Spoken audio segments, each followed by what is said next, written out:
కడప జిల్లా బద్వేలు పట్టణంలో భారతీయ జనతా పార్టీ ఎన్నికల కార్యాలయాన్ని బీజేపీ జిల్లా అధ్యక్షుడు Vankala Shashibhushan Reddy, BJP Kadapa parliament convener Bommana Subbarayudu, మాజీ ఎమ్మెల్యే విజయమ్మ, బద్వేలు నియోజకవర్గ జనసేన సమన్వయకర్త బసవి రమేష్ ప్రారంభించారు. అనంతరం వారు మాట్లాడుతూ రాబోయే 2024 సార్వత్రిక ఎన్నికల్లో ఎన్డీఏ కూటమి అభ్యర్థి బొజ్జ రోసన్న అత్యధిక మెజారిటీతో గెలిపించుకోవాలని తెలిపారు. ఈ కార్యక్రమంలో బీజేపీ, తెలుగుదేశం, జనసేన నాయకులు, కార్యకర్తలు పెద్ద సంఖ్యలో పాల్గొన్నారు. కార్యాచరణ కూడా స్టార్ట్ చేయడం జరుగుతున్నది. ముఖ్యంగా మా మైనార్టీలే ముందుండి బీజేపీ పార్టీ నడపడానికి వాళ్ళు సిద్ధంగా ఉన్నారు.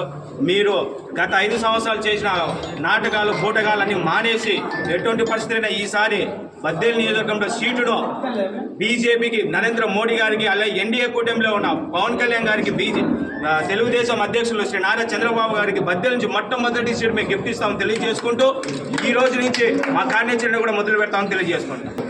బద్వేలు పట్టణంలో బీజేపీ కార్యాలయం ప్రారంభించడము, గౌరవనీయులు ఎక్స్ఎమ్మెల్యే విజయమ్మ గారి ఆధ్వర్యంలో పార్టీ కార్యాలయం ఓపెనింగ్ కావడము, బద్వేలు నియోజకవర్గానికి బీజేపీ కేటాయినప్పుడు వైఎస్ఆర్ పార్టీ వాళ్ళు చాలా ఆనందపడినారు.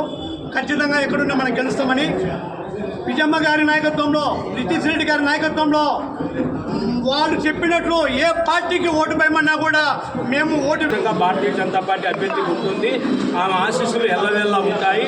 తద్వారా బడుగు బలహీన వర్గాలు, మైనార్టీలు, క్రిస్టియన్ మైనార్టీలు కూడా మేడం గారి నాయకత్వానికి ఒక విశ్వాసపత్రులుగా ఉన్నారు. కాబట్టి బద్వేలు నియోజకవర్గంలో భారతీయ జనతా పార్టీ గెలుపు వైపు అవకాశాలు మెండుగా